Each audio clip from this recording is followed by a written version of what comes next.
ama sani si YouTube channel an biho zo sen bonun si bai tunia hin holim video hele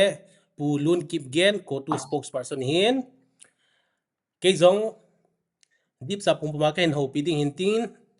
lingla khawla akipana Lha'nggimnei akipana Pu Lun hi ama zong dip sa pum ma hung pau mei the hin ki pau me lon tu chung nang to khabi to kyo lim the ki dai um zen na cái phải cái thildang adang dang te hung ki do ma sangin na men topic ai hung lun ma sangin ipj penta na sam na hin ki che choma saulin mong ten hung ba jeng tam anh mà trai bùi government chỉ mai xin ngal và join ebol ngal tàu lệ mấy lấy te khăn chân tradition custom tham khát hi lục te ti hi các gã ta lang no min mò hi anu pa chi phát tiếng lên assam ở vô min thì ra chú cái yang cái sam hi cái bo hi anu pa hi lâu ngập hi tam au mà le hung ke kit ding hin na thì ra chú cái sam cái bo a government se nom na ham piniam cha ne se nom na ham premium ta thu he pun elected representative for mipi sentiment hepum puma chu tukni khana chu abol hi dinge ahi in mipi sentiment ho chu ga be na kun kapon ai bol dang la ke pun ka sam ka bo ki pam ve ve adang piniam cha la ngai hung lut phali ma chak kat lawa unfiltered uncensored hung lut din tin sensor hi de no ai le problem ni khan ya ne ki ho chun na iki ho mas ni chun nang jong ko piniam cha in on taking so la nai pon piniam cha hi deputy cm sanwo ki petai ti I het ni hovin nang to gang seleni ki hung ki hovin na nang jong ko tu meeting a chi ki gon hin lampia chun hung ding ta din tin din pumin hung ki hovin he chi ki holim na hi public response ana sama ma jeng in na a comments la hung lu chu hoi lai lingla khawla kilu da bang jeng in he chi ne khwa chu pp na ka ki hova pp resolution pass na hin bol bam resolution ti chu hichina ka ke hu cho hi al government ong ki sep ti chu mipi ho yu se sentiment chu kangpu pi an lang chu chan pu hen lang akibang e hial yong ki hial hi lai ti ka ki discuss pet wa chun hi chi deputy cm portfolio cho hong ki pi cho ki het na chun ku tun pr kan so yong chun mu ding our stand is unwavered and our demand for asset to easing the line. And on top of that, there kangkupi sadahil langa wangcho. Whether government hen lang hi jong le political solution hi taka sewa hichi de facto separation ti chu thing lang so pai cham ki sit na pa wan ke thei lo de ti chu ka phun do he hichi pas ke hom in topic tune it's still the same na ho hi na ho kitila ko tu te hi na to do na to on ground na to pa wang chu ke pon pr na hin bol la na sama ma jeng in na india ten independence movement ana gala na sal lai wa congress moderate state to ba hi no jong ko tu te hi organization of petitions na hi nga mutam ti jong lungge la hung kilowin a hin la na na PRT ka simtiang le hen a english jong na sama ma jeng in na sa si tharur ko ma na piwa ma na ji sangam ham ka tizin tu chung na press release wa hin na satai na kizin sanctity of buffer zone to be maintained na tivin out of political decency na tikin na sama ma jeng out of political decency ti chu nem pinem cha thilbol hi political decency na law ham tiven na abanin any safe passage to national highway or anyone trespassing kotu should not be held responsible na even hichi when I read between the lines hichi pinem cha na to hi na su di go te te no hojong nang jong office na ki so nga betam clarify ga bon ka tin na kutu hi pnem cha dinga ki form kutu ai po kutu ki form lo chu gal tarik thuma hungboi zo wa chu hi chi adi da cho kangpu pya chu leadership anom ta pun koi pen chun mo apua koi pen chun hi chi movement cho bol ding ham anikiti asanga chu kukin pi yang omin chu teng le ki ho adi da sadahil sain house ki loi khom na sahil ka yang anom hi chu ho yo si chu hung ki gom khoma apet pe na ku tu ki sim he Hiche chu kaga clarify num hin.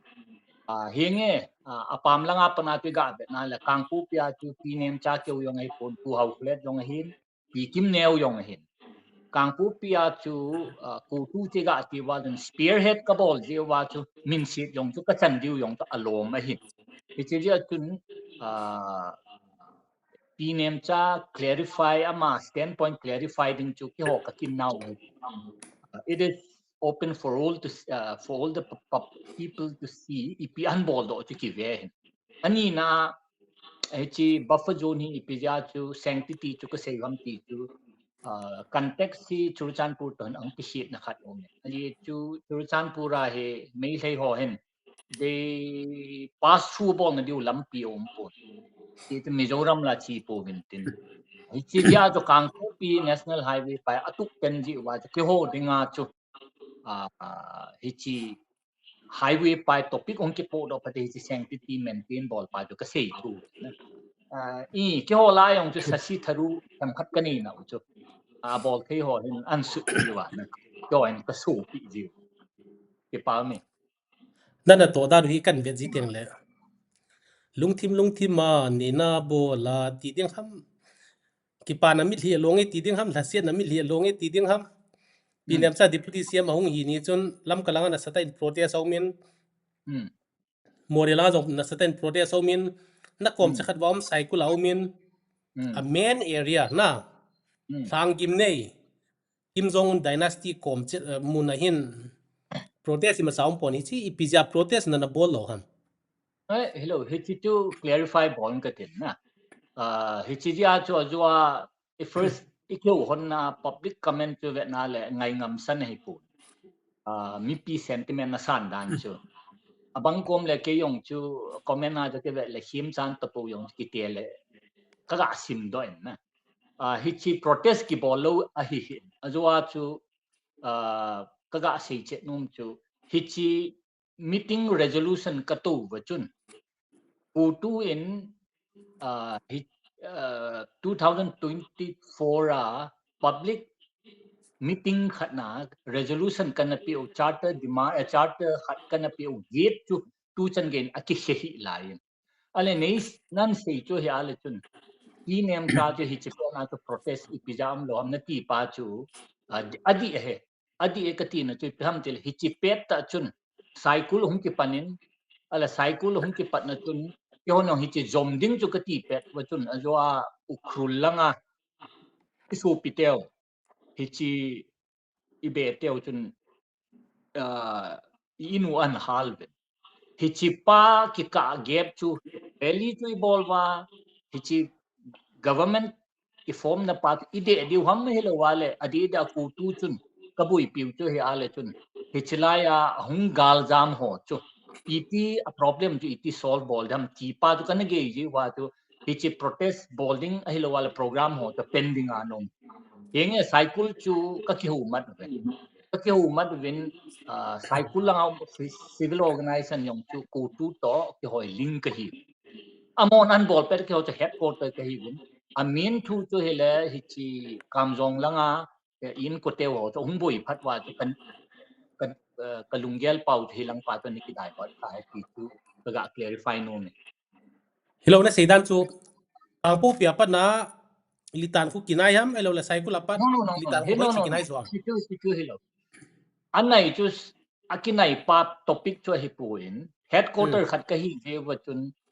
buin ho jo se chu hi che headquarter a hung ji wa the chi narration chun ani na chu tu na na platform a nei ga do chu ken yong nang ko minong ka dong no me ipichuam igenu chu ilung ahang su kevin may halvin ikung vin ikit vin aile a larger picture chu phaten ga gel mla som ho chu non pnem cha na sei government form ki bol phaten na chun mla ho jo se chu consent appeal lo le especially bjp mla ho iti government ki form din so that means by virtue of being elected bjp member khat hi na wa to government to join iti thu hichi chun mi khat single out bowling wang di pun henge ape na protest tu thakhan in ebol thei po in ti wang to I met si wang to adi ai wanga chu I protest ball na pau chu tua hi ipi umam ki resign de wam adang ho ki resign po be they're still part of the government ki chu ka ga say nom yes he china in se chu sa pu blame ti game ka tin yes ki ball po ti ka tin ai ko lai lo he china in se na chu blame game ki bol na ding hilowen lam kalang ho adu dan tile ki lam kalang ho ka ki resign lo wa mi ten ki ho le ki bol ka yu ham ai lo mi pi ten hin bol ham people se mele jong thum ta kan hi win na amo hi definitely people se mele hi win a ki resign chom de po win mm yung kyau dan na tu se dan kan ngai ngai le Lha'nggimnei langa aron thiam bo ham ka ti le sei thiam jong nom ki de win na tu la youtube la hin you spokesperson khat sei thiam hau kip kharumin aron thiam kip gen khat aum sawin na a sei thiam aha pen khu lam kalang chol chan pulang ham ka ti le tu hin hi chi platform ai kyau na jong sei thiam plus aron thiam adon thiam ani ni na hung mu bin la ki paum de be angai yong tu na thik ngai te nge na ka sei na pa tu ga refer kit ka tin ka ga sei na chu pi nem cha chu single out evolve ken no ka accept single out ti chu itirana deputy cm la ham ti chu ke honong ka do a protest pa na sei hi ja chu kangpu pi langa a representative bol nu chu phai a pha lo he lung sit na meaning apama patna chu phai ka chi thei poi ti a phai langa chi ho chu khip bia num pau chu chi chu ka sei na hi in blame game ma hi pon ama adi poi ka ti poi ki bang chet wa hi chi chu they are equally responsible ka ti na hi bo ge nang zo hi next time le Sophie's Lun Kipgen in ti di tan tin ai bi bele okay ki paum ve ve na yes sei thiam zong ngai zin ron but thiam zong ngai zin yes ngai thiam ning bang pinem cha chu ngai thiam in koi jeng utin ai le tu chung hi chi nang ma mu danin ai zo jon na in sei tan na headquarter ka hin dolin a kom chen aum cycle ten hi chi pinem cha deputy cm a hin la le EMLA som teo hin popular government a hin join jebin ko tu te lam kai nen Lha'nggimnei te in protest abol thei po ve na tin ai le protest bol lo zena litan lang na boi piwa na boi piwa hi a hi le hi to bang tin munam tam to tua hi chi context chun khat ga se na ga te hi hulai ham khat na he in nui si ji ngoi tu chunga chu amo bol bol ho ne bol aji chu amon e ho in an hal vin e ho yong ikithu vin amo sanga tamzo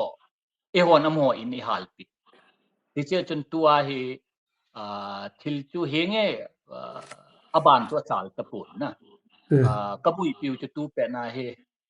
gal hung jam ho chu a hi thaya le hi chi pet na chun tam jo kang pu pilang adang dang ho he an jun bu vit a hin atam jo to cycle chun resettle ki bolin ai thaya la mo he amun anda tha na mun ma chu le chon lu thei ki ding chun hi chi resettlement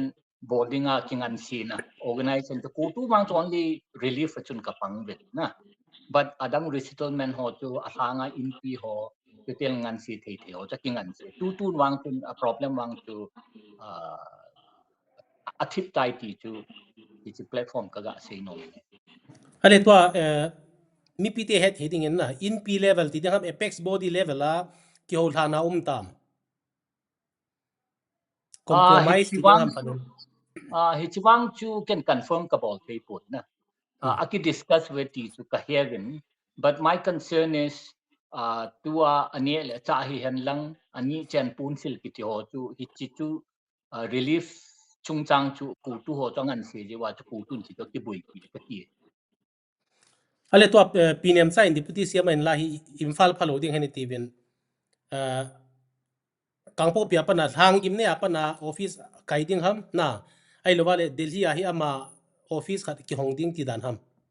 si chilaya chu clarify ka bol no men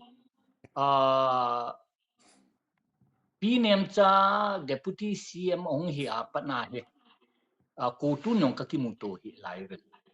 ama in dong ki mu pi ding chu ahung le ingai chat le chun a sei li dan a sei li do le hi hi chi ji chun ama in ep a bol ding pa chu tu kan gen ken comment ka bol thei ko a hi in hi chi elected representative in nei ho chun in lam man na dinga wang chu mi him a hi na le kum thum bon hi chan ge ai na thu na ule ina thu ta wa amu het dong a het hin hi cha chu inam aju do ding ki chu i pham khat wang to la thei dham te ku we dam ki chu expect ka bol hin hi che je chun government chu cha pa na kai na ham kai lo dam ki chu ama prerogative hin hi chi tu ki ho a hi thea la hung phat ting le chun ka ta san to ba le chun hunga le chun kang pu pia constituent ho ki mu pi hungai ding he hi chi he kana bol chu ka sei do thei lo ka ti ding do le na hi chi je chun hi chi chu purview ka hi pun hi cha wan comment ka bol thei pu piniam cha hin a hin sei thiam ding mi pi te nong ki cha pum bo na ta san diu chu het sa to ben ke man ka yelin na he chi ha se len a ki pa na gel len sai thêm na dua sai si ding chu a sei thêm ti ron cho angai thêm ho lung gel thêm ne um be ti che ya lang chui ve va le tu hin na press release va hin nal ta tai na ji vin buffer zone should be maintained ti vin na safe passage ang kha ipiam khan kha le ko tu te na mo sa lo du ti hon na saving na ziwin ai le chi tu chan hin na nang ma het chanin gu thim ma patato chips to banga che le va le bol om thodem de chu khat ve yang chu discuss ho ne hin na ai nei do ji chun hin sei phaket ni tin gu thi ma to de chu bas sungai cho no le ki sel vin tin i pham bol ve ta ye to I cannot guarantee 100% achieve po ve ka ti lo a hin achieve no ma chi lo diu he ka ti nai chu lung nom ta e ma cha boi poi ta ka chi lo hel diu he hi chi pa jo ka sei ne aji chu buffer zone hi maintain bowling ki cho highway hi kon ai ten aki kha pu in the sense ane acha ho he mi dang tu ki bang pu e hon gali ball wang wa chun hi chi ne le cha lang amo se me le alol me a ki chu ka ball pu hi chi civility pa ju ka maintain but the point is Thai in dal how hung kino do hi ta mo jong hung dao hen ki ti na hi cha the government of India in yong kum thum sunga tu hi chi highway pa he an tu to dang hi pu chi sa te ding order yat we ham na su hi cha tu chi wang chi diu he chi mai thei he a chi leo wang chun a man nom ta wang chi lo diu deep lai ke dok ma sai diu hello hita press release na su ho pi pyo thu so mi le na lon na abang kom le randomly na abang kom le ta surprise check ti ven na bol khazi lo ham na aki bolin hi chu media ka ta po na okay media kita pun hechichu aji chu itiga sei dia athanga chu PR masanga wang chu open na hi ang chu PR hung ta ja chu center government khat na hi ja chu athu chu ka het sa gun asunga ki to ka wang te chu media ko po that means hung ngam lo di we ti ne achom lama just assuming assumption na bol jeng utin ai ma intin na ale tu chung date 20 in pu wong jengin walte ahung thin ko tu tia jong na gang ma jeng win na bon na bol lo wang win pinam cha ti puti siam hong ya bon na bol ngam lo wang pu wong jengin na thitai gi ti le pet chan piar na hin so win ai le thinai po hong kit ahung kiti kit le asu khel to bangin nangum do win yes pinem cha deputy CM to pu wung jagin walte abe pa chu compare ke bol thei pon aji chu deputy CM pinem chan ala chu kotun ipd yong kati di pon ma chu jo ka sei ba chu political decency BJP party hi na khana ngan si khana ala he ti a chu ka sei thu but pu wung jagin walte wang chu ama wang chu abe lo ne chu ipija be ham ta gal hum ki pat in nam hello one su hi ken hin dong nge to ka question kan donom chu hi clarify dong ka ti dia pon na cái dòng hiện trên ra chun short video khẩn cái hình semin tu in 50,000 vào lang views sa hitan na hin la cái mun zo sia mi organization zo sian pu vong jing involve te thina condolence message sa hin ta sau le mun zo sia thitai tu taung kiti le hi chi reputed na ai society sung wa organization lian ta tai na condolence message hin ta do ta chu athima hitan ti kiti hin na cái dòng video kana semin ko ko tu tian jong press release kan hin suwin ai la hi press release ki so chu phanai a hoye ki pa pium ven mi jong se pang committee he sana jong hin na nang ma gel danin imfa la ngai jong nan hin e san te lung gel lung thim le a cha lo dan jong nan he in na midang dang sa jong he zo ding hin pu vung jigin valte hi ipiti thi ham ipiti ki atek ham na hi nang ma he dol khat hal khat mi piti he din se tin ke ma het hilowin ahanga athil chi dan chu ga veleu chun tarik thuma to gal ki panai apat to hicha mi pi te churchanpur langa ajung ding te achi na thei ding ai ke za to ba le cm pa to ke hoy birin to akeu honin cm secretary ni na keu honin hicha chun ke za pa to ke se akeu hona le birin chun pu vung jogin walte chu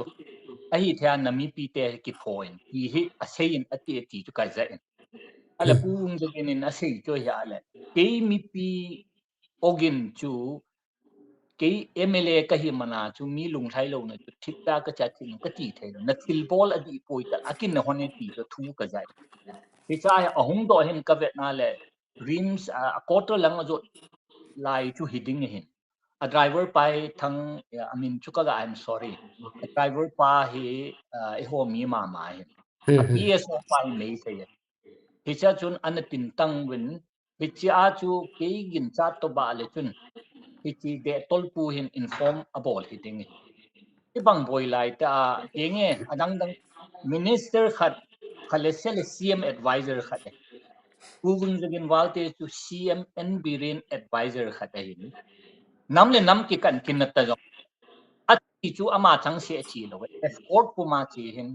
hi chi escort atham ngam diu chu publicly tamang luhang jong le hi din sap cho ba le chun minister gari khat with escort hunga le chun imi hi hen lang ko hi jong le chun hem khat chu restrainable din ai wang to a direction wang to cm pa former cm pa pa na wang to hi ding pegin chai ana tham win ati lo wa le chun mi pi ta hang san lo hi chi chun ama hi avovin a driver pa wang to on spot le chun avoli we ti to ki in ama hi electric shock ki pe ai chu ama paralyze hi dan chu phatita ai vet na le avo keu jong thelo electric shock ki pe athidana dal haw ade hi chu birin chun athidana ko ya akina non non ki hello wa ki ko ain wang sit birin dinga wang sit dan dan chu chom khat jo wa chun ong hai thaya chu pi thayong hi phan chu national media de da delhi hon imu so kevin ndtv adang dang journalist min phao hon interview bol tu chunga chu ka ga vet na le hindu wa chu puyung dagin chun hichipet na chun hung dam ti chu tham khat hung recover chun prime minister pa ko ma letter ana thot chu ume ti chu news in hung ki sun na ka vet na le wang hichiwang hi pre plan hin and cm pa chu en biren wang chu is accountable ke wang to ama fu alut nin tu chan gya bjp in ichan gya sial wang ka hepun I think he's accountable and he needs to be ya ai thela phasi a khai lik ngai ai mele chan pi khat aman abo tu jing ka chun law lon the Silong Times editor nu Patricia Mukim to ka kyowin ken jong hi chi question chu ka dong in hi le ama hin aman jong state complexity hi tu da hi ti chu ase na ale condolence message biren ni jong condolence message ka de zia ka ti le ken jong henge ken jong kana mu just chief minister of Mizoram in ata do zo chena chu ama follow chena hin ta he ti na hi chi condolence message jong ata sam thobin na azi thau dan hi le kilomin ale tu chana nang gel da na with your exposure and with your insights na tu chana hi FIR ki register lo hidem CBI khuna ki pe do lo hidem ala progress ima chaum lo da ne dam ipitin he nam nangin e egal sung wa chu pu wung jagin walte se yong hi pun egal sung wa ade dia phailing mola e volunteer ho an tha wa chun nia me le ho le chun apet pe na nia ki cbi me ki ho ato katau ho we katau thowa hichi NIN la hen piwa hartal kana bolo hichi chun concern district DC pa hungin EPSA yang iati ale hichi kibol lo mo ham by law a video yung apon chang kya footage so humin akipetan si ipija la lo ham asei khat chu tunya ka sei bu hichi mi mal hi puye I district sungwa commissioner khanina sei chu ipe bakalo ding ham kabol thei chan chu kabol hin non na sei hi chi phaileng mola volunteer mini sachana chen chu asang pe na SIT special investigation hi chi SIT mai level a chu ikichai pi ku hichi NIA chi pija hi thei lo ham I bakalo de ham CM pa home tu hichi ama concurrence ngai de ki hichi a ka vet na le FIR num hen lang ipi no yong le birin ki chi pe na to CM hin home yong atu hin omit bol thei thei cho a bol ding pai thei cho pai ding in hichi ja chu justice hi tu chang ya pending a na government chun ai pu ye center government chun a hi in a due process ding pa chu hi chi pe na home na tu hin a bon chang ke to sabotage sa bol pi sei ni wa hina lon pu vung jingin valte chung thu hin na ke gel danin he chi pe ta chon man supporters adu da bol jong le na post facto FIR adu da tiong bol thei ma jeng hin aje chu pu jingin bol val win pu vung jingin hi emite la senior loita na politician senior loita hi bana BJP MLA hin lai ti khat chu hin na definitely pon rum ma jeng hin he chi ai le pu vung jingin valte thina chung changa ipi mapa na ipi hung ti dinga nang ban lunggel na niam nang ngai dan e ho hin nam du da lo hi na nam ki to lo nam ki ngai lu lo hi a zo ai yong chu kem ta khat ikeu ho na yong chu yen nang le ki ka yong chu iga keu hon chu mi chom da nen opposite ka ti chu it is ilung gel dan no a society chu min isim wa le ga ve mong le ibe teu ko nam khat ta khat na ki pung ap chau ai apau khat ta ki tan no mi pau to adeda ukrula chu khokhat la khokhat a keu na ka nei sei pau to aki he pu ya pau ai wan chu nam ki phat teng ta khat na e ho hi ale churchan pu ke pu including Myanmar langai so pi chin ta a pau tho wi ken ikitu thei pu hi che je chun dunia hi chinang platform ma mang cha ka sei mong te ya hi na pau hi chi cleanistic society hi na pau chom ta khat hi pai pu vung jagin walte a thi hi mo sen thi sa pu mo sen vui pu ai chu ini ki het khiel ne jo seu he ama thi pa hen ai the ya le ke pek wang chu ikai khom hen lang nang chi ke chi ti pu tin ai chu ama thi he izanin min ki ki vo long le I thiu hi tha kha nai thiu hi chi pa he ai the ya le elected ho se yong ka ti pu tu chan pu kang pu pi hulai la ya hi chi platform khana e ho he khat he ti pa wi ti thei lo le wang chun e se chu ipi ham I se wi ka ta san pu hi chi a hi na ding a chun ki tha khat di wang angai hi chi a pu bun jigin walte ama a thi na a he step khat hi lawa ice break ka ti ran chu khat la khat he kilung set na ki he pi na pa a pin lo le wang I think adang mang ka ta san pu hi nge government CM hen lang CM hi yong le a phat chum ne ding ma cham lo di but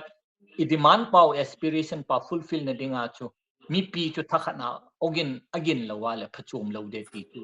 ga sei no min na sei di se ne mi pi o tha kana ging din tin ai le tu hin jing ni khole na lam ka khopia 6 am to the next day 6 am ban ki phungin keso le ZSF ti su lam ka chungam noigam ti silmara ki hen talowa ban di ta na ale ki lung khan ri tu in nang in SS spokesperson ko tu ne hin sein non bon na bol di ba akabol di chu hi chi pa to clarify tu na meeting ka nei na tu chan pura lam kai hon ka ki ho pi tu a he board school board exam nei hi tam ta je wa chun kyon non 24 hours sam khat chu ka PR yong chon na sim leo chun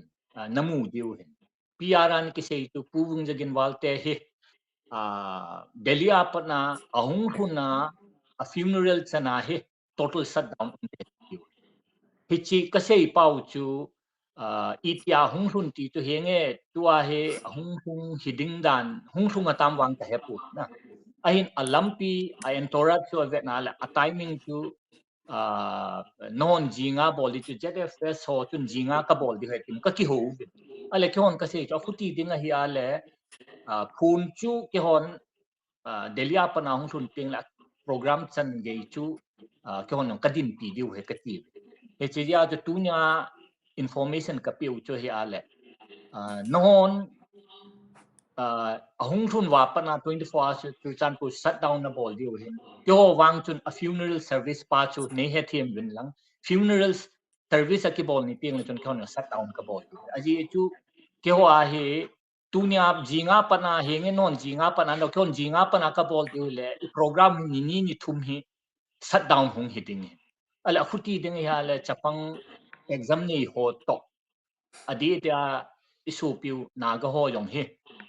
ung jagin walte athi chom hon yong igel kho pi win dong yong e dong ve na shut down hi ya pana na bol diu ham ale ki ho chun a time chu exact ta ka het lo ji ve chun a date chu ka pe thei ta pu ai tu na chu a ki ho wa le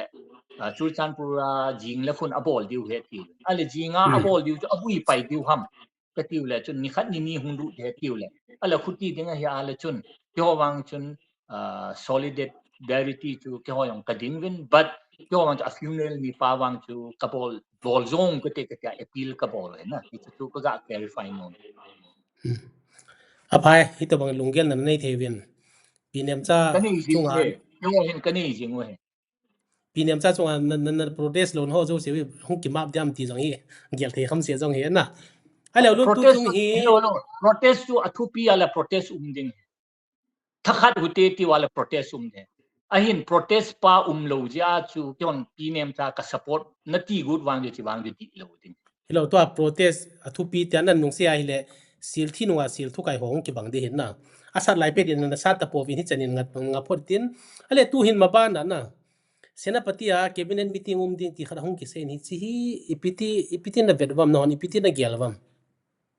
a cabinet cha to nom na to ta ve ta se lo pi ai wang a chu highway a wang cm pa wang de chi the lo de very clear hong che go tale ipi na bol de bam nu pi te ai chi amai the lo de chi the lo de chi the lo de chi ya chu ka se he non pinem cha deputy cm hi lo wa protest thu pe ke ho the main focus is mail he chu ka tam wa lo de thi wan chu very clear aji chuna ulun hi chi kan do na hi pinem cha hong hen lang ko tu lam kai te hin ko khom hen lang sahil ka te hin ko khom hen lang chi thing noi lam kai ho zo sen ko khom hen lang ipp le ke jong la deputy cm ka hitan ke zal be in chief minister pa hi mei te te nei manipur te chief minister pa hi lampia chi sa jeng win tin hung tau tele no a na tingam di deputy kan a deputy cm a hi bon to bon ki to khom lo la ya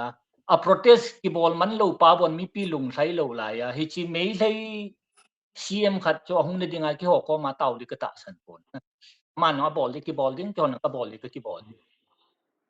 tu hin na ulun mun chom choma hin vena hi le hin peace is on the way ti ding ham kharin na hangum tan aji cho hi chei ni ki ho na pa na nam mi pi te na he diven hi khar hin seng gatin example pallen na hin bule me ho ki chu dukan a thil ho hotel dunga cha don khom thei ta win dukan a khale khat na thil ho ki chu thei ta win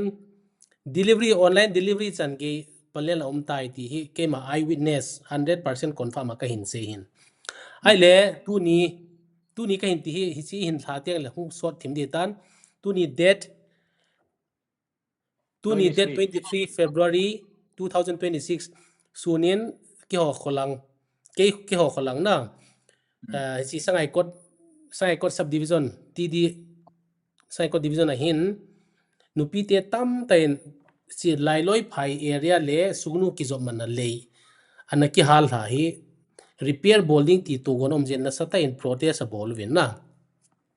ichana hung lo thing ding ham ti bang ke pon akang bai lang la no man's land military power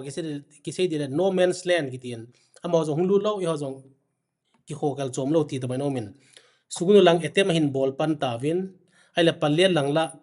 more che lo wang palen hi cham dial to bang au ma hi tan na security force ong atam ma main aban hin no lang hung hi ding hin he chi to bang tu gon hi mapa na all cha kang cha penetrate bonding tu gon dana na mu thowan chichu government in a bowling law man aji chu nang le kin itin thu itin na wa chu elected representative for chun isot kai wa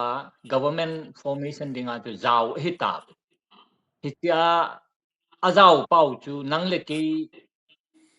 rana ise ai ki phin wang wa chu azau hitab let us be very clear aji tu kin ka zau sa nang na zau sa hi pun azau hitab but as a leader civil organization leader hi na chu mi pi te head sa team ai lon mi pi te ks om na lo ding ha leadership ki lai hi cha lead ball ho chun i pia ball ham amo khu din au ka pr ang chen mu din government na ki form tan a credibility to ep an ball do diu chu hi chi a credibility amo political career chu cha chun akinga me ta ti pau de hi chi chung hi chi ja government wang to boina tika to solve a ball you to ahisai whether it's a center government whether it's a state government but hicha resist bolding chu nang leke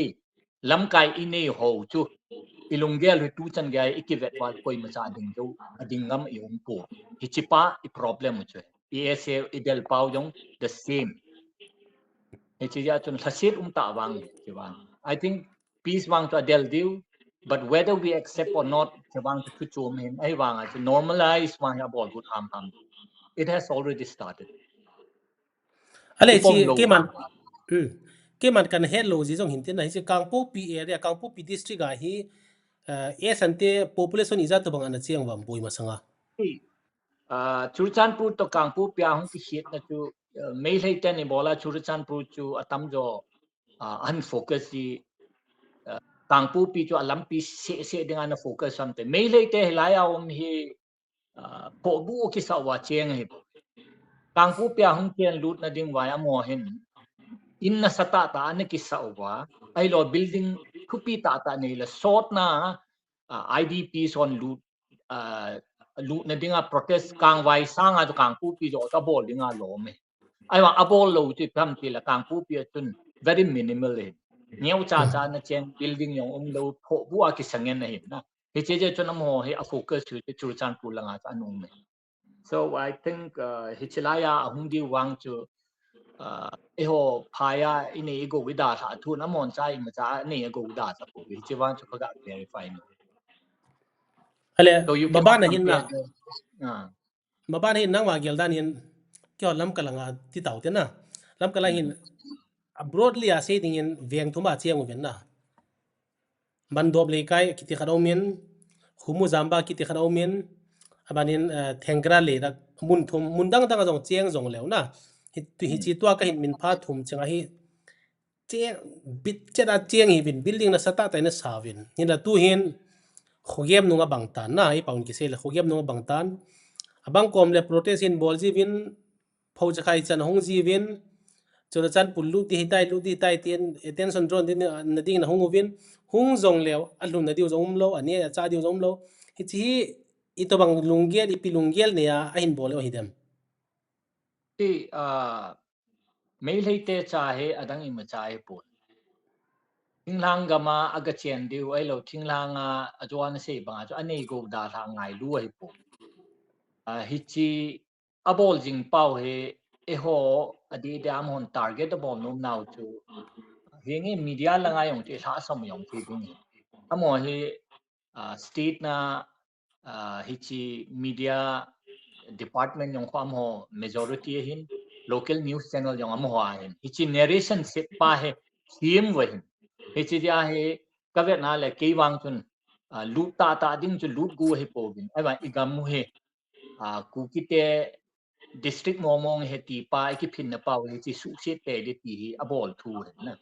sia cho ke wang to kang pu pia he hung diu hi kinga le I pian bol gu ba ale tu chung popular government hung ki siam zawa kung fu master sifu na sifu khem chan chief minister hung hi nang mani ipiti dola rit na bolam ipiti dola na muam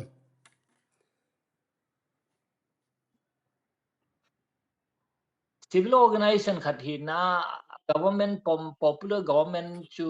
kapom pui kitiloi khat ke ya CM aphat lo cho comment ka bol te ko hilau ka ti CM so ki se tua ICM pau na masang lain good festival la donga jong alam jet jet na break dance ho bol jin tha do te hun festival a jong ipi piam khat na hitin ahong lam le le jin na aban le nangin jong imphal dinmun hin na he thu ma den ka ging sai na ama hi tua tua chief minister hong hi masanga itobang mi an hi ya itobang na tong mi an hi ham based on that you can predict something acha ama ahi na pa ni cho na ti he lawang chon ama hi birin to wang ki se je aphai wang ka tinum pon mei lei chu mei lei hin ipi jong na mei lei ting he lam team hen lang kung fu team hen lang football pe team yong mei lei chu mei lei hin ahin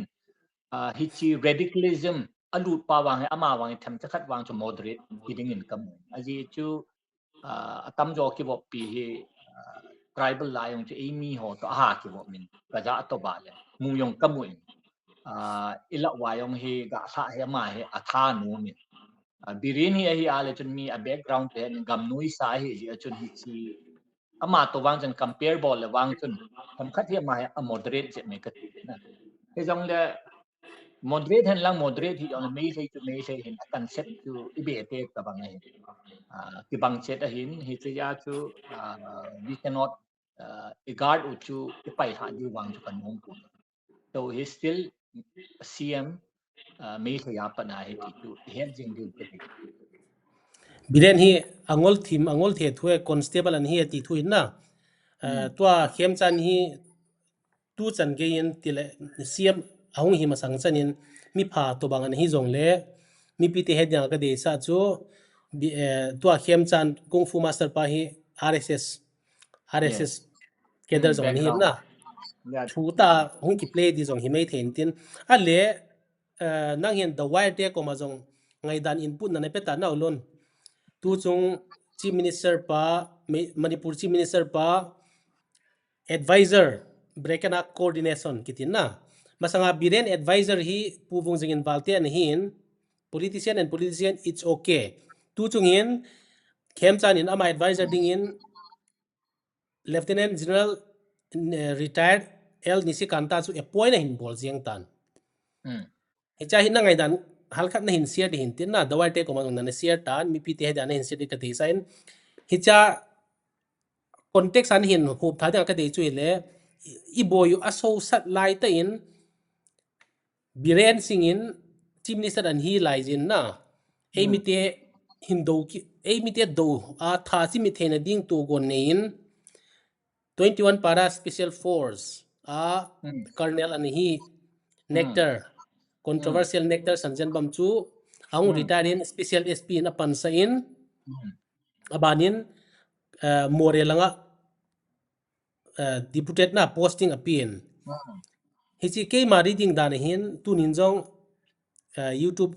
video khat kana bolin hicha jong chun kana seitan colonel CM luipa hin colonel khat mangcha hin kap chimit ki ko le ei zo talowa to hi planning langa law and order ei tham na diwa lieutenant general khat appoint na bola hidem nang man gel in seo the wire ko mai tu kana save TM khat ahungi teng le chun advisor to apart from ama a staff ho chuteng le state chief secretary ai lowa le DGP tai lowa adang hung ki pe ho he a responsibility phaten ga veleu chun targeted responsibility tu a chu na sei chu ama law and order ama experience a background cha vet na military background the wire ko ma kan sei chu le adang in chai iati ale kukiten tu change ya government formation kapom lo na na government join a ball wa hin CM pa aphat lo yong kasi kapu kamen yong kap ni lai aye chu as you compare with Biren Singh ama hi kamen yong ka ball hi lai ale central government chun hichi CM pa in advisor akil hen chu central government consent yaw ding ama consent lawa chu advice chu akila alo ding hicha military background hin nei pa chu se ka sap ai wanga chu nisikanta ki pipa he ipizia chu e hodinga chu danger he ka ti ham ti chu the wire ko nga kana se he yo he ale chu DGP law and order chungchang adi DGP pa advice angai sen anein ka head hill to ba lo le TR kila do zo chun in cha security advisor pa na lai le he cho yo se na na left retired lieutenant general Nisikanta hung ki koi ki ti chu CM pa hi CM chan he ro ka sei banga ta ku ki te la hin moderate tan mi pin ku ki ten amuin lam yong a thimin tu ting la fut kung fu yong a thimin ku ki te hin ki chat lo ta accept abol na pau hi birin banga chu alung hi an het lut gut bai chini sikanta cha koi pi ham ti very danger ai chu CM advisor khat ki ti chu nu ken corner a CM in abol di ho chu idea pitting chu amai ai a background hi phaten ga vele nisikanta hi igal sung wachun halesele lieutenant general khat retired te yong le he had the it is say da army khat hi na army intelligence input ho jo siong anei ding kata sa hichi nei pa chun I ati ale ajo zo ase ya Burma pana lungi clad kiti oh Sugnu in mui aha. ki dan dan cho ni lungi clad mi je thum kalpuma he Myanmar pana gal bola hui kiti chu hichi context sa chu phaleselem a background keile nangle ke ni sei chu thu pi lo he chu Indian army a pana retired san chi commendable thei chu institution hian lang adang leader ho yo sen adi eti ana la nunga thil sei chu aki clarify a hi lo wanga chu hi chot ta bang mi lung thim se ai lo la ku ki te vet da khat a koi pau wang chu hi chi wang chu iki vem diu chun adi eti a tu a government a yaw ho MLA ho hi chi aki vem diu ka dei adi chu hi chi thil pha hi pu ama alaw Ken tuan se ban hin halkhat hin et hin bol belang na. Hichi Lieutenant General retired Nisi Kanta hi Indian Army swajong mi controversial mama na hi na. yes India khopi thupi izan ham khan hin ina ne hi na. Hichi ama sung ama thu he gilta ta hon ase hin ane jong ane hin confirm hin. Ahin la ahung retire kumin na Shanghai Express ho pp Imphal Free Press ti hovela a front page ahung kizien Lieutenant General retired without a house to live. Chen na ding in ne lowin Lieutenant General khan ahung retire ya kitin. Akap to bang tai bina drama bolin Lieutenant General khan hiya in ne lowa chen na ding in ne lowa azinu nu te in langa cheng lu tia hin news zo sia hin the thang hin na. Si ama hi to bang mi hem a hin nabanin army te guest room a hlun na jong hi to bang reng sang hi bangin guest room a hlun na jong thil ipi pi ho ki po do in khonung in min agala pi ti ho jong in na very low self esteem ti dingam hi to bang mi hem khan hin ale to mi pi ti heading in tu nia YouTube video khan ken ke man hi cha Colonel Nectar le Nisikanta chung thuak video kana siam na jong kana setan mi pite heading in ni ki hona na ve ho heading kha to hin sim thang ka tin naulun May 15 2022 ni in Facebook post kana bolin tu chen jong na line na hicha chu pg tam tile I hope you have seen the Kashmir files if not see it after a few years the Meiteis like the Kashmiri Pandits will be asked to either convert flee or be killed by this alliance they foreigners are the alliance na. Today it is just stopping from planting trees, but eventually Meiteis will be pulled out of their homes and shot. Meitei females will be raped. Meitei properties will be snatched. This is what will become of our Sana Lebang if we are not cautious. Be careful, be very careful. Adjustment has to be two-way and not just one way from the Meiteis. Makoy na kobru su makoy ginihai, makoy di khundrakpa kuidri, ayamba di Christian missionaries, oblique British sing na Burma di pusin lakpani atin. Iti ito bang lunggel thay Lieutenant General kineti ama pa hi CM advisor hung hi na lighting ti ken tu nya ka video se magana kana se ya mi pite ka til khonom na chuile ibola tu ni chan gya civil society organization hon hi chim hempa appointment ki bola condemn i bola ham adang sanga hi chipa condemn bola apoi moi la protest bola la do sa ding ti ke ma ka lunggel ka dei tan hin na aje chu the Silong Times editor nu Mistress na Patricia Mukim to ka kyo na jong ka sei nei laman hichi apoi monai pi mam what is the need for employing this retired lieutenant general he can only give advice on war atin na aje chu azo nei zone seitan politics law and order advice ding hi le DGP sanga them jo ko yum dong army has never handled any law and order situation na army har kiti hi law and order ki ve tu ngai lo in only war and strategic planning ho in hi da hi pon na ta hin mabana ale nangin the wild take ko mai ta na lungiel na sei ti lovin as a co2 or as a CSO leader na hichi condemn na dinga pier na bol khata bam The wire to as kutu akabol na. PR to achumbia nisikanta chungchanga PR one kabol hit. But the wire to not me as an individual kahina hipuna ya as a spokesperson achu hichi comment cho anikipi na. I think that was official. Ahin achumbia PR one to kutu mang kabol po. ale Angai chat to the kibol. ale na ulon hichi biren audio leaks to kisayai pi ngai dan na niam See, that's the whole ball game na. BJP chun IPA ball tam ke thei talo. Adi iding sa yong chu abirin lai ya yong chu audio file hung Supreme Court en la di si ting le chun problem khat create a ball abang le drone bomb ti abang le jiriba ma IPP ahi do hin na. Kavet na le BJP wang hi lai sia wang chu hichi ipiga ti the democratic institution my na to lo lo pi chiwang chu very not only the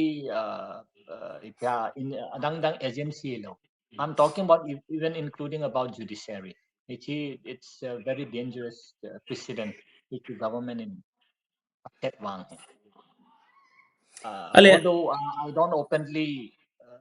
prime minister hilola hichi center government pa chu open ta chu ka sei thu epon but in general I get na le BJP te cha dan wang I think it's pizat ta hai chawang ibalo BJP te chalo dan hi Lha'nggimnei ten jong hal kha nan zui ta lo de ham na ake holang jong kisi pan pan tan ki jui thele su phade ya kyo wang chun churchan purin nan bol kan jui biu na okay ai le tu chung ka hi jui chi biren thu hin se dole na lon yeah conspiracy theory khan hongumin ai chi conspiracy theory chu pi ham ti le strategically ya igela jong le adi theina ding chang khat homin hi chu pi ham tu chung president rule hongum zawin popular government hong ki form tan popular government hong ki form to gilonin de tolpa hi akai ta poi na chimni sa akai ta poi tam ni jenan du pai akai ta pon ai le hen ngai lo be khat na hem chan ho ki hen ngai lo hin na ki hen ngai lo ka ti na hi tu ma sangin jong government formation is likely hong ki ti lai chu koi na ki seam satyabrata bisorjit koi ha ni ki se chona le out of the blue tu apa hung hi jeng hi hichi conspiracy theory chu ni pi sei tam ti le biren hin chi minister an hi laijin e mi te to in ki do na sat lai a khut veng bong lai te in ukrul gama ga chin aga lunen kon hitin tang hulte to so pi khat thi san khat a hi naw aga proof in na ale hichi thi san khat so pi khat a hi naw aga proof te ko ma hal khat ta thil khat hin bola e mi te to e ta to ukeng te to emite hian kiboi dinga anytime ai te jing chu in hi ve win na he che emite to ukeng te tang khul te hung kiboi kha wa hi le hung na sa tho dinga hin na hung po ke ding hin ai chi hung po ke ta hi le law and order hung ta lo di hi chi law and order hung lo tiang le chi detul pu party in vevin hitabang chief minister pan avezo ta poi piar khavi to koi ki win an te piar hung ki koi ki ding aban le ama kai thena ding chief minister hung i thena ding a to gon thei ding ana gelam conspiracy theory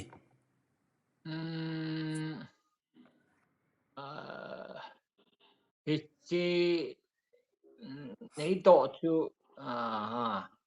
gel the hin na ai wanga chu birin in chan ge ya lung gel ding bang cho sang be set ka sai ai chu hinge birin chu ipija chu ma chu siem birin hi thu ki te tha chim ding ti chu birin chu siem hi thu na ai wanga mei sei te ting teng hi na birin cho man chao exactly I had diu chu ma bo chu footstool alim mel do a chu birin chu ta thu wa ama mingol hen hun pa chun aphun do en ke wang chun him ki na wa him ki khen pa wa I thele dan pa vui ga op dham ka ti hin ai tu ina chen khom wa chu ibubi te chun phaten ani ki wop short hen lang ibubi to ne hin lai le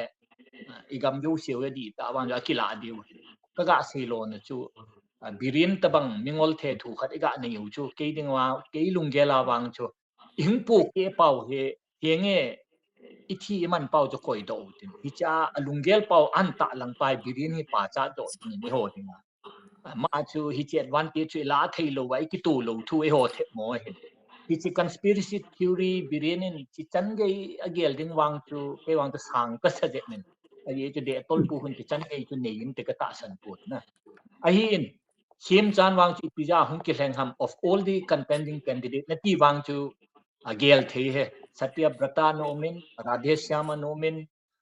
chiu phateng la hinge chen Bisorjit tina but why yes biswajit but why sim chan azwa ka sei pa jo sim chan chu ku ki te to akiwo thein alung aniemin ku ki te to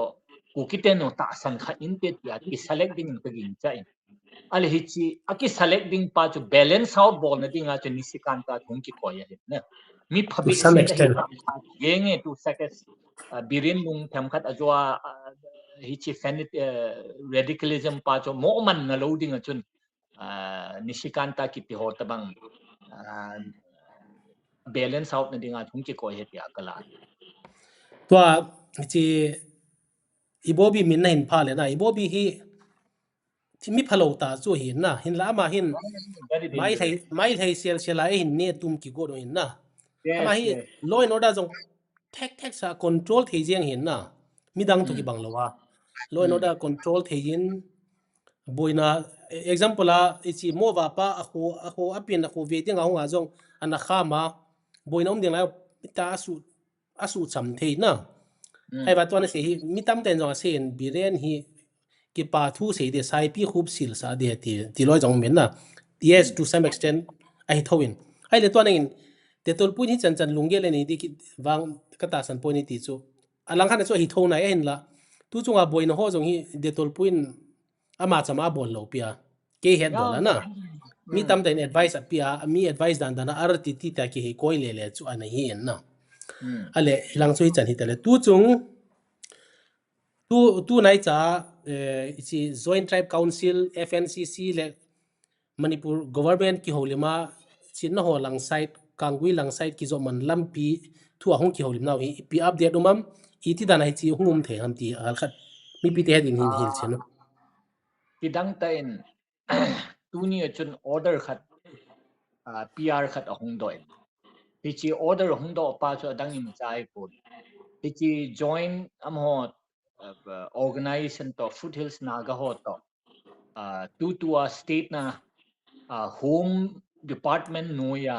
represent bola governor of manipur represent bola secretary khat joint secretary khat to su ya kai hichi akai na wa chun point charter of demand hichi memorandum chun asun vin hichi nagate hen asut na wa chun ukeng ne te hen ai theya le hichi lampi ki jot na he naga gamahin ku kiten amun hi ichu daw hen ani na tu su kem ki sading ho long hi naga gamahin ki sa da hen châu phating le chun poppy cultivation abo dom bol da hi chi chu FNCC ka ga sei num ta dang ma cha ko hong ta ve tu hi chi hi nearly 41 days hi chi iring naga area he alam pitin no he ibe teo hen e hoi su gen thei ding ti ai bol he nge gen thei na a hi in ku tu hen lang adang koi hi jong la kyo hen amo level chun aki pon don dong amo hi chen chun aki don put po to ai 41 days hong jo wa he lampi hi lifeline hi khat ding ham ti ai ho chu bol gim thei de ti wang ba chun 41 days jo chun avet wa le ithidi pu vin ru chan pu yong ti pha thei tho tho honorable exit khat cho hol de ti wal amu lo phat ba chun state government in ako jong hi poi amu ho ga chi wa hi chi government to hi chi che ya le lampi ko hon diu te sui ang ki kai ben hi chi cho copy kan pot na hin na hi chi chu ga ve leo chun exam ta state chun agel ta problem to solve ball de ti wa le chun aku ki site langa civil organization ham ai lo ale anybody ham khat ko khom wa agreement hitting tua exactly kai pau ke gel che yes tua chu one sided hin head dong ka head pi povin ahin lampi cho hon na wa le ka hong ve ti ya le chun ichi di u thuin ahin amo hon ja chi ding hilovin amo hichi amuchi ga atu man wa chu akilep na thei dinga chi chu cho bol thuin hichi chu ka sei he na ga te hi na adi dia leng mei FNCC ki to he chapang ho ho ta don dai koi wa le hen ti sei da ama cham lo wa he aki gel wa le ban a bol cho ka thu cho ki za le mo sum ki ka nyong ki na gam ta be a ban bol khum di ku ki ten la lam pi jot pi ta lo a jot pi lo wang wa ku ki te cho la thi di lo wa a le ku ki te cho la chur chan pu le chi tho tho helai lam pi ki jot hi jong le hui lang chelaya lam pi khu evel wa chur chan pu di jot tho tho he ji ka ga sei nong lo ne chu hi chi resilience power chu inei win am ho bang banga lo pau ji wa chu I think that really pays off am ho dei cho hi ale chun hi chi pa basis se chun ku ki te yong chu ka ki pa we pham khat thin so le tiang ki don but nai sa hin te a kha thu win a hon la hong win tin a hon nau le wang chun a chi nong nong ti chi win tin na te jong le thanga organization adi te amuna organization ho chun hi chi wang chu adjust ti bol di ham ti wang chu tu ni chu thu ki pe hin and eventually tu petria cho ki hon ka sunga cho ngai cha cho chiu tin an kha ki tieng yong le ichi na ngai dan lampi dang yong cho ho ki tin but ichi u keng te hon a kham ji wa ho ikitimat hi po wi ti wang chu hi da hen lang hi jong a hi pu na hi chi chu ka ga sei no min he hulun tuan an sei jingu na ichi ana kisa jing lampi a kha jing pen ko ama ho kam dan ham hello we I khat hi chu hichilai mun hi amho gam hilowin amo hi ipiga atiwam kang lambi ti to keng ki zot na hi na hichi keng ki zot na pa chu eho in hilang phailang hichilai highway pa ki ho thelo ja chu philanthropic organization a hilo wale asum nei nei apodo thei thei chu na po JCB a hong ki tal hi chi pa lampi chu henge amun them khat chu lampi amon azo do hi ja chun amo gam ki chu hi pu na amon yong azo do hi ja hi chi lampi pa chu ki sulin po hin hi chi ki su let pa chamon apau me pi gen khat ve na first discussion a isi hon chu chu he hi chu ho Tiger Road German Road ki ti ho chu ai ho chun official kan don bu hen ti chu a dei thu hen na tua ki phin na pau je legitimize sabon bu hen ai ho hen na sa lo wa ai koi wa la cham cham lo wa ti jong an hon deu hen so I think hita to deal ki bole to kan don na chu na lun ichi lampi a kha jing ke hi ama ho gam chu hi te ding hin na ale ei mi te khola aban bana aban chao ma to na se banga gam tha jong le akivel kul ting jong le ei mi te chen na gam bo boy te lampi phut tha thei jeng lo ham hi chilai cho eho number 1 2 chunga egalwa isim diu kadei khat cho hi ale ibe teo ukieng ne ho hen a focus hi lampi a focus a khule kho sung ki ka ki zot na yong he mo hen phate ta focus ho eho hen choi ne na sa ko gen tu chung hi experience dingwa kadei khat a hin tu hen mi hello op lam kai ti chu civil organization them khat hi chi lampi chung changa he mo apo hin he chi chu asiam chai lo je chon comment bol dang ke tin ikizot na diu lampi hi aki chai di tabanga hin hi chi hungum chu he vading tai a hungum vading tai na hum wa ding a hin na a hin hi chi chu he di wa chu ibe tel chon hi chi advantage tong cho law he ti chu tu ni platform ka ga se no wa ai chi hungum vading hi chi sai ka hungum no po sai ka hungum le ding pen khoi la am ho to ki sai kha talo din na ki sai khalo hi chu a he ale ahin enwa he sum le pai ong ki wat teng le chuna ye cha government scheme nu ya ki bol hilo lai hi ji achun e ho crowdfunding apana ki bol hi ji achun hi chi financial problem ki tham khat khat chi nei ji tu hian ukhul langa zong na ken clear ten kana mu in na through some videos loi le pai ho to ki ho na pa din zong kana mu in ukhul senapati apa direct emi ho zot pa khalawa direct ukhul lu na ding lampi yes ong bol beti ane khar aumin ane ane ale hi chi to bang emi ten to gon to na hon na ni chu a hi tan adang hi ita amun chen ga ki se lo ti zong le hi to banga tu gon in ei omam ti hovel se thei diu ma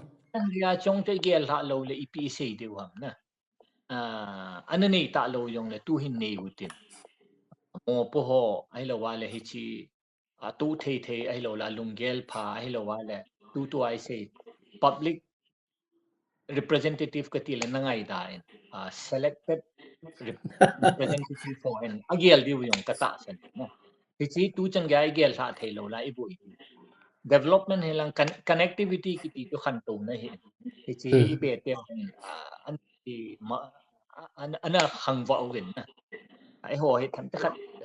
one step behind ai de ti aspect ba amahon na amahon crowdfunding a bol ve ve hi dem lo le grant hoi pi bo mo idem hi chi wang chu ka kam comment wang ka bol thei pun a hin amo ki pu dan structure wang ko civil organization yong yaw diu chuteng la agam no yong yaw ding and on top of that ministry langa wang tu chan ge ya ipi bol wang chu ka hepun but what I feel is that a church leader hi han lang amo ko ki thu thei aki pu dan yong ko amo ko i sei da community wise a ko ki pu hi ji ko I think thila bol good wa lo ko amo ko effective jo he chi lang expect na just ai lo lon ki hona la hung sau thim tan la interesting zep zemin nang he to ai hung ki ho ba na itile kol na hin pick up ki ditam ti sei thei ta pon na abang kom le hena sa bol zong chon sei ti tamen online bum bun zong na call na pick up pon a call ki pick up le la he chi hin dong te ten tin ki ho ti la ki da thei pon tin tia he willful rejection ti to na bol zong hin tin ai pi le ki hona ai no ma mai ni na mi pi te na phat chom pi te du ka ta sanin tu iki hona na a chai na ding in na mi pi te ko ma vai thla nom ti na ne ale hal khat hin si bio ki pa men dunia colonel pun colonel bola cha topic chu CM advisor topic ahin ai nan pat chu popular government in nan panin na ai pi yong le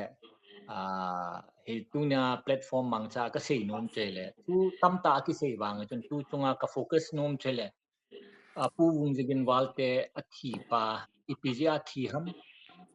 chuteng le ama athi he inam society lunggel chum chum nei ta jong leo pu wung jigin he ong thi akipat na chu anam mi pi te dinga anam mi pi te ko sa thi hin hi chi hai lo de ti hi mi pi te kom ko tim no min hi chi je chun adang dang ai ki hit now ki het hil now tam ta ta jong le ama athi hi chi athi na pawang he cái vang imo man sa diu cái đây pun henge supi sangam ichateo volunteer hello la tang tang at yong cho tam na ahin ama he is the one of the only elected representative mấy thầy khut na mấy thầy mol ne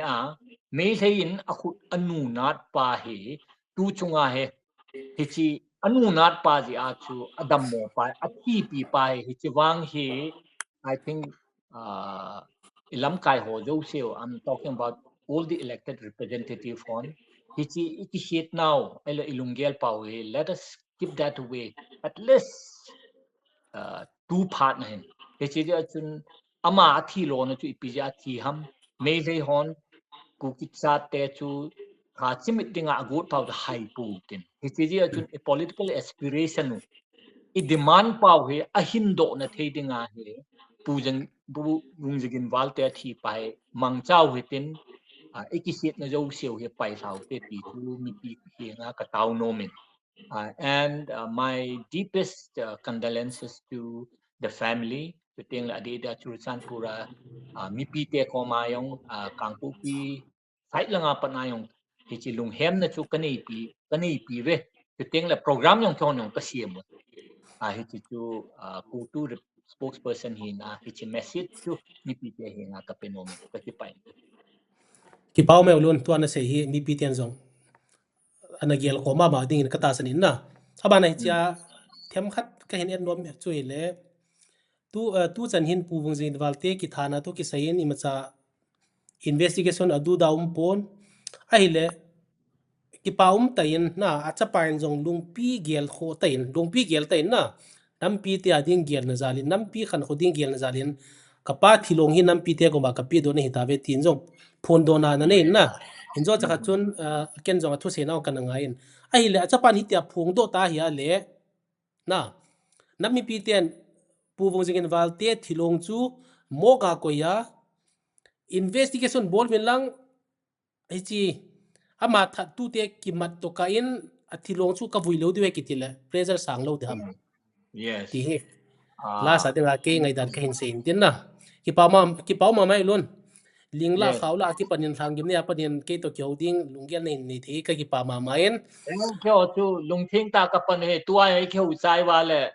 a comments dim ho yong chu ngai ngam lo ding het na I want I'm ready for that I'm ready for that yes tolerance na tolerance le a comments na sa taong jong le